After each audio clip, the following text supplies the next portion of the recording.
A paz do Senhor Jesus, seja muito bem-vindo, muito bem-vinda a mais uma Escola Bíblica Dominical, quando são exatamente 9 horas do dia 30 de março de 2025, damos início ao nosso último episódio, a nossa última lição do primeiro trimestre de 2025.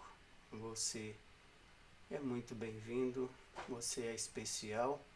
Vem comigo até o final dessa gravação. Para você entender melhor, esse vídeo é previamente gravado, não estamos ao vivo, tá? Mas todo o conteúdo está aí para você. Curta, compartilhe, assista até o fim e você será ricamente abençoado, tenho certeza. Estamos com o nosso assunto em defesa da fé cristã, né? E o nosso tema geral é combatendo as antigas heresias que se apresentam com nova aparência. Então venha comigo em defesa da fé cristã, lição número 13, exibida em 30 de março de 2025, perseverando na fé em Cristo. E temos muito firme a palavra dos profetas, a qual bem fazeis em estar atentos, como a uma luz que alumia em lugar escuro, até que o dia esclareça, e a estrela da alva apareça em vosso coração. 2 de Pedro 1:19.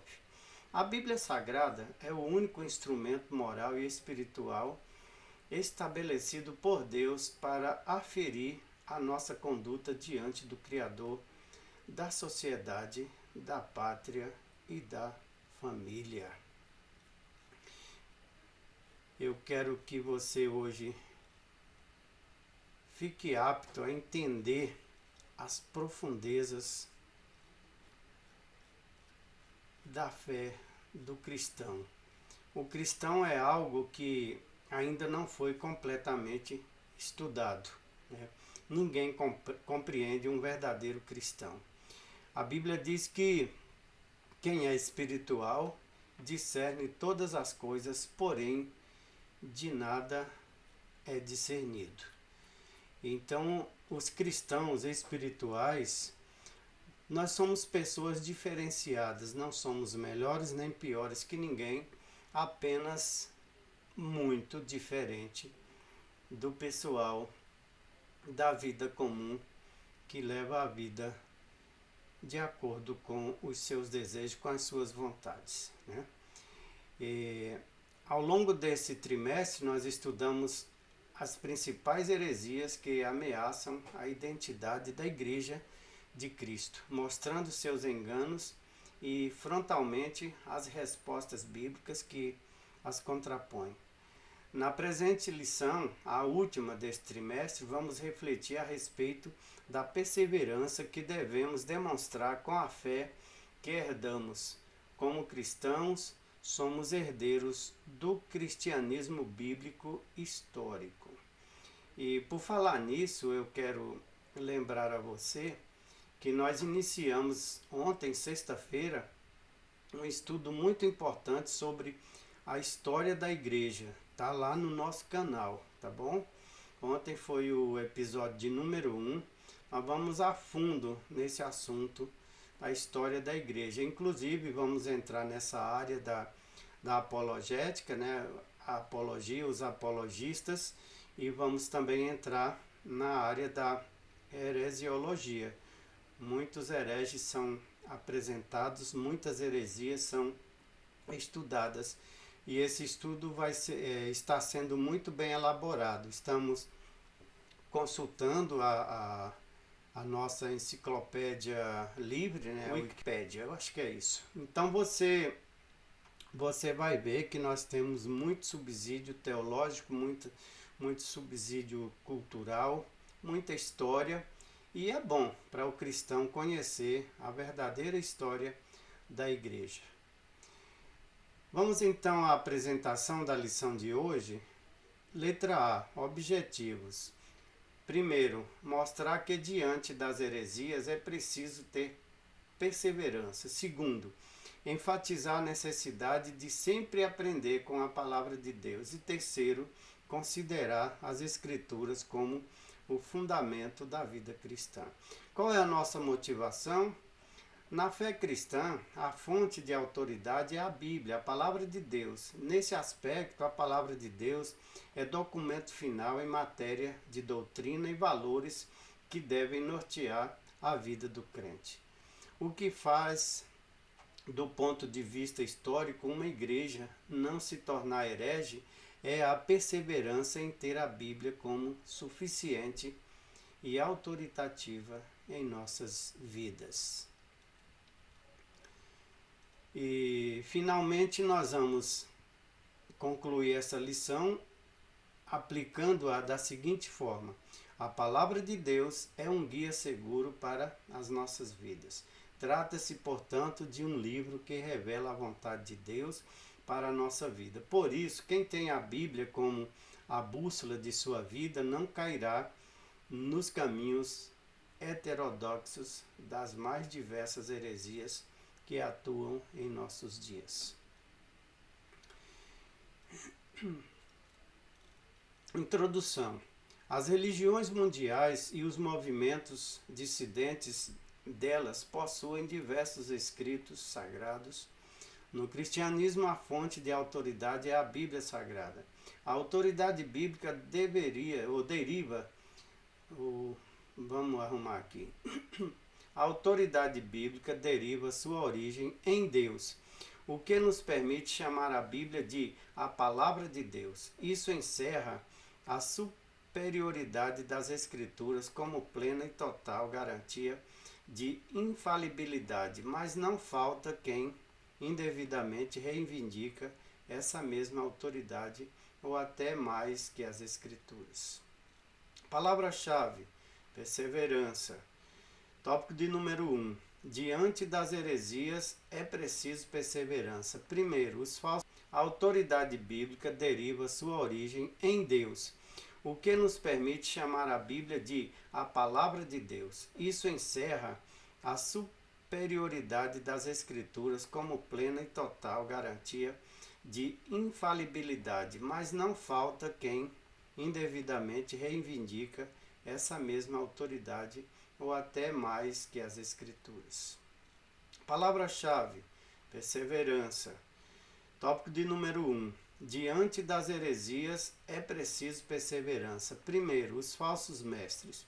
As duas epístolas a Timóteo, classificadas com justiça como epístolas pastorais, juntamente com a epístola a Tito, destacam-se também pelo seu caráter apologético.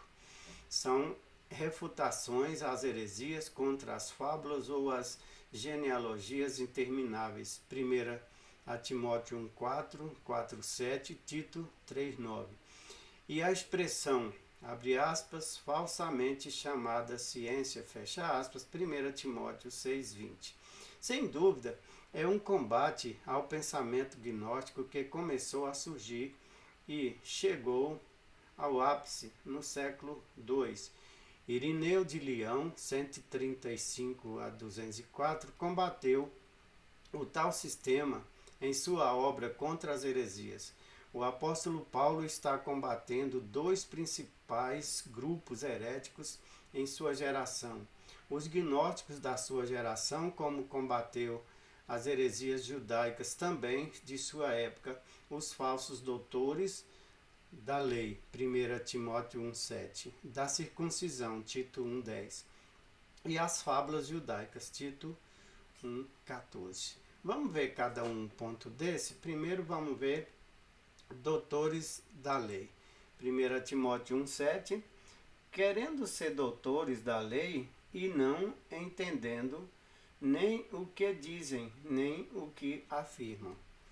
E sobre a circuncisão, porque há muitos desordenados faladores, vãos e enganadores, principalmente os da circuncisão, Tito 1,10.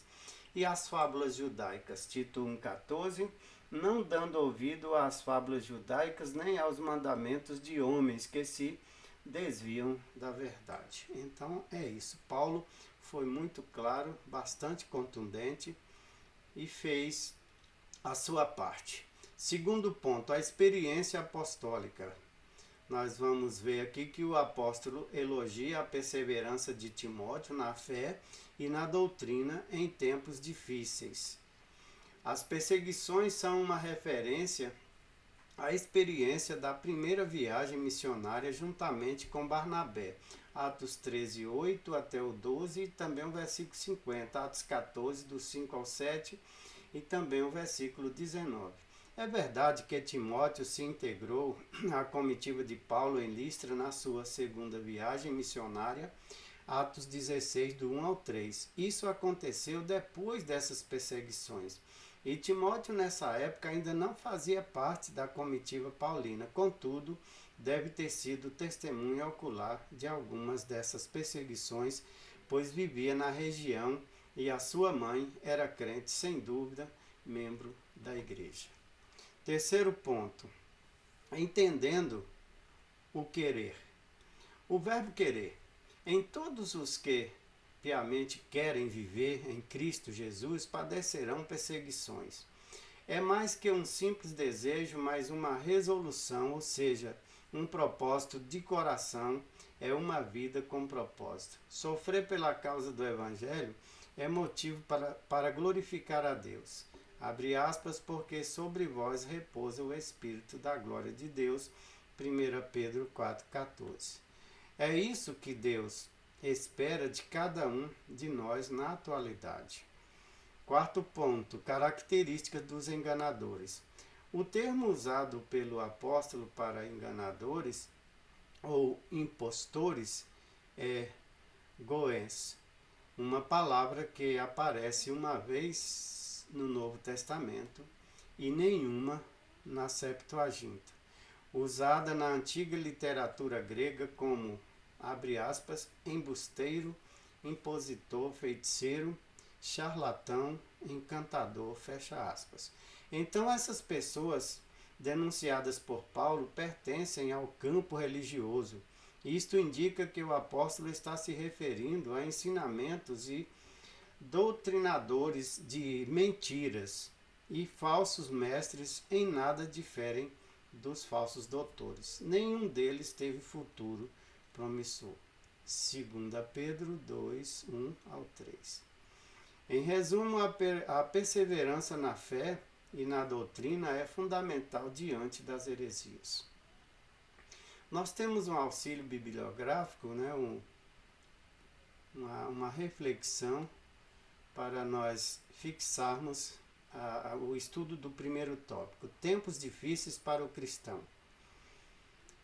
Não espere que os falsos mestres e as pessoas más mudem de comportamento sozinhos. Deixados a sós, eles irão de mal a pior. Se tiver oportunidade, corrija-os, de modo que os conduza de volta à fé em Cristo. Lute pela verdade, especialmente para proteger os cristãos mais jovens. Cercado pelos falsos mestres e pelas inevitáveis pressões de um ministério crescente, Timóteo poderia facilmente ter abandonado a sua fé ou modificado a sua doutrina. Uma vez mais, Paulo aconselhou Timóteo a olhar para seu passado e a permanecer nos ensinos básicos a respeito de Jesus, que são eternamente verdadeiros. Como Timóteo, estamos cercados de falsos ensinos, mas não devemos permitir que a nossa sociedade distorça ou coloque empecilhos à eterna verdade de Deus. Dedique diariamente um tempo para refletir sobre o fundamento da sua fé cristã encontrado na palavra de Deus, que são as grandes verdades que edificam a sua vida. Referência: Bíblia de Estudo, aplicação pessoal, primeira edição, CPAD 2013, páginas 1715. Vamos então para o tópico de número 2, aprendendo, sendo inteirado e sabendo. Primeiro ponto, de quem Timóteo aprendeu as sagradas letras? O contexto de 2 Timóteo 3,10 até o 17 mostra que a fonte de autoridade do aprendizado de Timóteo são, abre aspas, as sagradas letras, fecha aspas. As escrituras sagradas que são inspiradas por Deus, interessante que no versículo 14 o apóstolo emprega o pronome relativo de quem, em sabendo de quem o tens aprendido, entre aspas. No plural grego, tinon, literalmente, abre aspas, dos quais, fecha aspas. Isso permite as seguintes traduções. Abre aspas, você sabe quem foram seus mestres na fé cristã, fecha aspas. Entre aspas, pois conhece aqueles de quem aprendeu. NVT. Confiar naqueles de quem você aprendeu desde a infância seria uma referência natural à sua mãe Eunice e à sua avó Lloyd, 2 Timóteo 1,15, e ao próprio apóstolo Paulo, 2 Timóteo 2,2. Segundo ponto, permanecendo firme nas sagradas letras. Timóteo é exortado a permanecer firme naquilo que aprendeu, entre aspas, e que, abre aspas, acredita, fecha aspas, ou de, abre aspas, que fostes inteirado, fecha aspas, por duas razões principais. A, porque sabia de quem tinha aprendido. B, porque são as sagradas letras, os escritos sagrados, a Bíblia. O que ele aprendeu de sua mãe e de sua avó era uma herança espiritual muito útil para o exercício de seu ministério sob orientação paulina. Aprendemos com isso a importância da educação nos caminhos do Senhor desde a infância no lar. Deuteronômio 6, do 4 ao 8, Provérbios 22, 6. O ensino cristão deve começar em casa no lar. Deuteronômio 6, do 6 ao 9. A igreja, por meio da escola bíblica dominical, apoia e complementa essa formação. Esse princípio vale para os nossos dias. Terceiro ponto. A Bíblia é divinamente inspirada.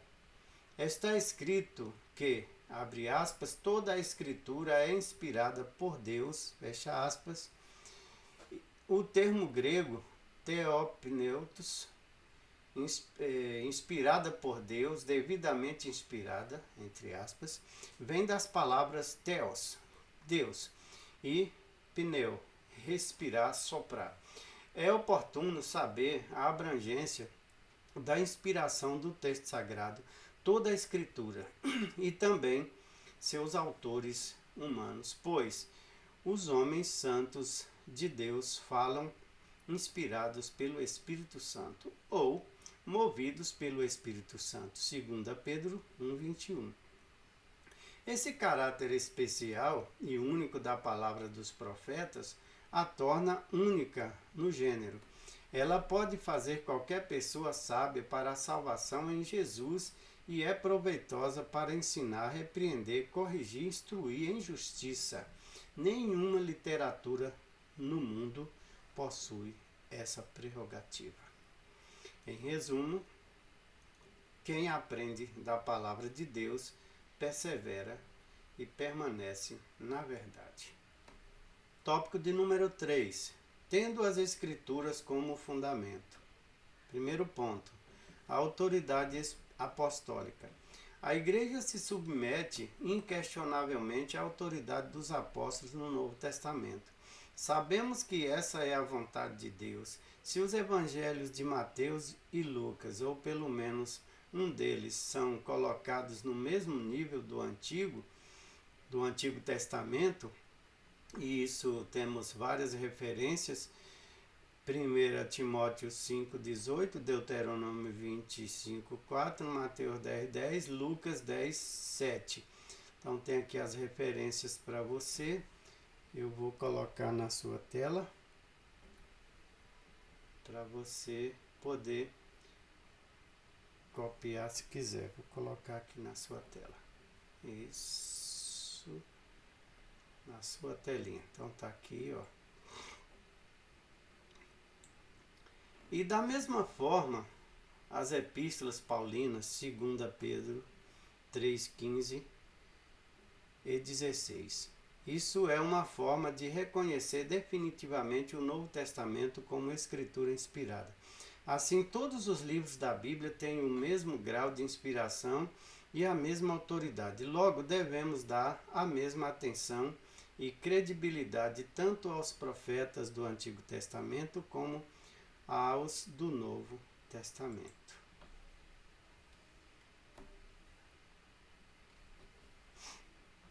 Então, voltando aqui para a nossa imagem, vamos continuar com a nossa lição. Todos os livros da Bíblia têm o mesmo grau de inspiração e a mesma autoridade. E logo, devemos dar a mesma atenção tanto aos profetas do Antigo Testamento como aos apóstolos do Novo Testamento. E eu quero grifar aqui com as minhas próprias palavras que o Novo Testamento, o Velho Testamento, o Antigo Testamento, ele é a nossa base, é a base do cristianismo. Nem tudo que está no Antigo Testamento serve de regra para o cristianismo, mas tudo que está no Antigo Testamento serve de base, ou para a gente aprimorar aquilo que foi e já não é mais, e para aquilo que foi, que permanece, e para as novas resoluções que vieram a partir do nascimento de João Batista, né? A partir de João Batista as coisas tomaram um novo rumo, houve uma nova regulamentação quanto à fé em Deus, incluindo Cristo Jesus. E a partir daí vieram os apóstolos que nos deram a doutrina apostólica, a verdadeira doutrina bíblica para o cristianismo está contida no Novo Testamento. Então vamos ver em segundo ponto a abrangência. Em muitas passagens do Novo Testamento, o termo escritura, ou no plural escrituras, se refere ao Antigo Testamento, algumas dezenas de vezes. Você pode conferir aí em Mateus capítulo 21, versículo 42, Marcos 12, 10, Lucas 24, 27, João 2, 22 e João 5, 39. Eu estou tendo dificuldade de colocar na tela para você as referências porque eu estou com apenas um monitor. Então, quando eu saio desse monitor, eu misturo as imagens e vira uma confusão aí na sua tela. Então, fiquem apenas com a minha imagem por enquanto, né? Até que a gente consiga aprimorar esse nosso estúdio e colocar mais coisas, né, para a gente melhorar a nossa transmissão. Mas o contexto da expressão paulina, toda a escritura é inspirada por Deus, não se restringe apenas ao Antigo Testamento, e sabemos disso porque a intenção do Espírito Santo é mostrar que se trata de todos os 66 livros da Bíblia, para que vos lembreis das palavras que primeiramente foram ditas pelos santos profetas e do mandamento do Senhor e Salvador mediante os vossos apóstolos. 2 de Pedro 3:2, Antigo e Novo Testamento. Então aqui estava sendo compilado passo a passo o cânon das Escrituras Sagradas, direcionado para o cristianismo. E os profetas do Antigo Testamento fizeram menção aos tempos futuros para eles. Os apóstolos fizeram menção ao tempo presente e futuro para eles. E hoje nós temos o cânon sagrado totalmente compilado e totalmente autorizado, onde nós podemos, como eu grifei anteriormente, o Antigo Testamento como nossa base e o Novo Testamento como a regulamentação, o aprimoramento da doutrina para os cristãos em todas as épocas. Terceiro ponto, o manual de Deus. Além de ser valioso ou valiosa para os 4 propósitos pastorais, a Bíblia é proveitosa para ensinar, para redarguir, para corrigir, para instruir em justiça, e não somente para os obreiros, mas para equipar qualquer pessoa que leia as Escrituras para toda a boa obra. Estaríamos à deriva no mundo sem essas palavras, pois elas nos levam à luz de Cristo. Salmo 119, versículo 105. Lâmpada para os meus pés é a tua palavra e luz para o meu caminho.